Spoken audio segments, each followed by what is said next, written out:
بعض اوقات آپ دیکھتے ہیں کہ جب آپ کسی میٹنگ میں ہوتے ہیں اور کوئی گفتگو ہوتی ہے تو جو آپ کی رائے سے ٹکرا جائے یا آپ کی رائے کے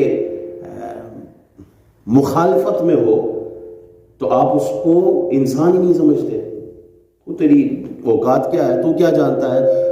کل عقل کل علم ہے, کل تو سب میں ہوں. جو سمجھ بوجھ میرے پاس ہے وہ تمہارے پاس ہے ہی نہیں. جو میری رائے ہے وہی معتبر ہے, جو مجھے اللہ نے دیا ہے وہی معتبر ہے. جو میں جانتا ہوں تم نہیں جانتے, تمہاری کیا حیثیت ہے؟ میں پڑھا لکھا انجینئر بھی ہوں, ڈاکٹر بھی ہوں, میں بزنس مین بھی ہوں, میں اکاؤنٹنٹ بھی ہوں, میں سب کچھ ہوں. تمہارے پاس کیا ہے؟ تیری کیا رائے ہے؟ یہ تکبر ہے اور یہ اللہ پسند نہیں فرماتا.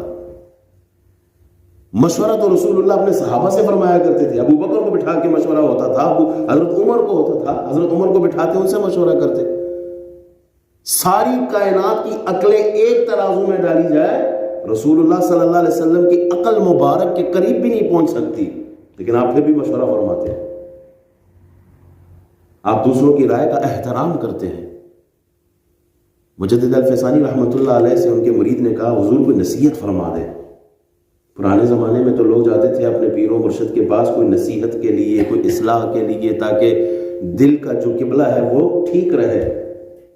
یہ آج کے زمانے کے معاملات ہیں کہ نہ اصلاح نہ تزکیہ, وہ کچھ بھی نہیں. بس دولت مل جائے, کاروبار سیٹ ہو جائے, بیوی بچے خوش رہیں, یہی معاملات آج کل پیری مریدی کے رہ گئے ہیں. گھر پہ جادو ہو گیا, بچوں پہ جادو ہو گیا ہے تو پیر صاحب مدد کریں. وہ جو رسول اللہ صلی اللہ علیہ وسلم سے تعلق جوڑنے والا معاملہ تھا, امت کا حضور سے تعلق جوڑنا, وہ ختم ہو گیا ہے.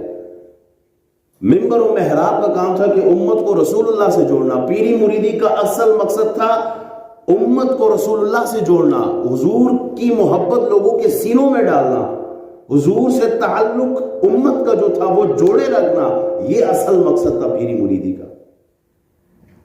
حضور کے نام پر, حضور کی ناموس پر, حضور کی عزت پر مر مٹنا, یہ امت کو سکھانا, یہ اولیاء وقت کی ذمہ داری تھی. آج معاملہ الٹ ہو گیا ہے. نہ امت کو فکر ہے اور نہ ہی اس منصب پہ بیٹھے ہوئے زاغوں کے تصرف میں ہیں عقابوں کا نشیمن. وہ بعض تھے جن کی نظر تھی امت پر, وہ کھو گئے ہم. بہرحال مجدد الفسانی رحمۃ اللہ علیہ نے اپنی مرید سے فرمایا کہ بیٹا خدا نہ بننا اور مصطفیٰ نہ بننا. اب ایک مرید کے لیے یہ جملہ کتنا بھاری ہے کہ خدا نہ بننا اور مصطفیٰ نہ بننا. وعلیکم السلام. مرید نے کہا حضور سمجھ کوئی نہیں آئی ہے, اس سے کیا مراد ہے؟ تو آپ نے فرمایا دیکھو بیٹا, وہ اللہ ہی ہے, جو چاہتا ہے وہ ہو جاتا ہے.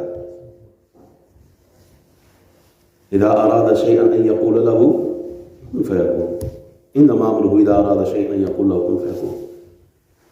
وہ جو چاہتا ہے وہ ہو جاتا ہے. تو یہ کبھی نہ چاہنا کہ جو میں چاہتا ہوں بس وہی ہو, یہ خدا کی صفت ہے.